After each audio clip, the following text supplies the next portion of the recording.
Before the opening bell, U.S. indices, they closed lower on Monday amid disappointing manufacturing reports and declines by shares in real estate, capital goods, as well as semiconductors and semiconductor equipment sectors. On the economic docket market, U.S. manufacturing PMI rising to 52.6, beating the 52.2 estimate. Construction spending month over month, that change fell 0.8%, missing the 0.4% rise expected.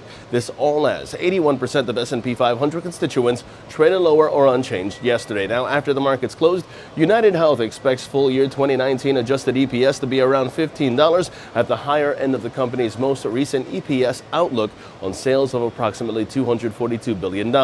In terms of expectations today, we do have results from Salesforce, while on the economic docket before the opening bell, we have the Red Book.